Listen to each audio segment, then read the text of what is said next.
The Lean Startup is a book written by Eric Ries in 2011. The book presents the Lean Startup methodology, which is a framework for developing and launching new products and services in a more efficient and effective way.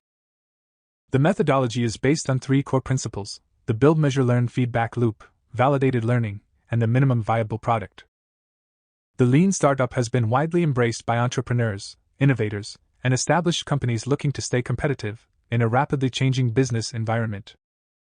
In this comprehensive summary, we will explore the key concepts and principles of the Lean Startup methodology and how they can be applied to building and launching new products and services. Part 1. The Build, Measure, Learn Feedback Loop. The Build, Measure, Learn feedback loop is the heart of the Lean Startup methodology. It is a cyclical process that involves three steps: building a prototype, measuring how customers respond to it, and learning from that feedback.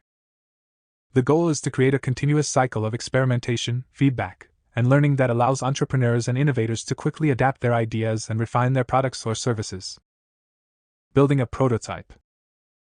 The first step in the Build, Measure, Learn feedback loop is to build a prototype. A prototype is a preliminary model or version of a product or service that is designed to test the core hypothesis. The prototype is not the final product, but rather a tool for testing and validating the hypothesis. The goal of building a prototype is to create a simple and cost-effective version of the product or service that can be tested with real customers. The prototype should be designed to test the core hypothesis and the key assumptions that underpin the product or service. Measuring customer response. Once the prototype is built, the next step is to measure how customers respond to it. This involves collecting data on customer behavior, feedback, and preferences. The goal is to gather as much information as possible to better understand how the product or service is being used and how it can be improved. There are several ways to measure customer response, including surveys, interviews, and analytics. Surveys can be used to gather customer feedback and opinions, while interviews can provide more detailed information on customer behavior and preferences. Analytics tools can be used to track user behavior, such as how many people are using the product, how long they are using it, and what features they are using the most. Learning from feedback. The final step in the Build, Measure, Learn feedback loop is to use the data collected to learn from customer feedback and make improvements to the product or service. This involves analyzing the data and identifying patterns and trends, as well as making changes to the product or service based on the feedback received. The key to effective learning is to focus on the most important feedback and use it to make informed decisions. This means prioritizing feedback that is critical to the success of the product or service, and ignoring feedback that is less important. Part 2. Validated learning. Validated learning is the process of using data and feedback to validate the assumptions and hypotheses that underpin a product or service. The goal of validated learning is to minimize the risk of failure by testing assumptions and hypotheses before investing significant resources in the product or service. In the Lean Startup methodology, validated learning is achieved by using the Build, Measure, Learn feedback loop to test assumptions and hypotheses.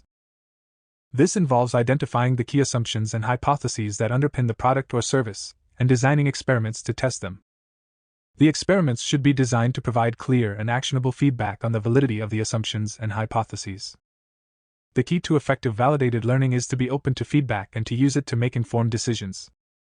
This means being willing to pivot or change direction if the feedback suggests that the assumptions or hypotheses are not valid. Part 3. Minimum Viable Product. The minimum viable product is a concept in the Lean Startup methodology that refers to the simplest version of a product or service that can be released to customers to test the core hypothesis. The goal of the MVP is to test the core hypothesis and the key assumptions that underpin the product or service, while minimizing the amount of time and resources invested. The MVP should be designed to provide the most value to customers with the least amount of effort. This means focusing on the core features and functions of the product or service, and leaving out any unnecessary or complex features. The MVP should also be designed to be easy to use and understand, so that customers can quickly and easily test the product or service and provide feedback.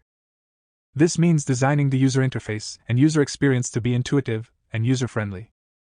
Once the MVP is released, the Build, Measure, Learn feedback loop can be used to collect data on customer behavior and feedback, and to make improvements to the product or service.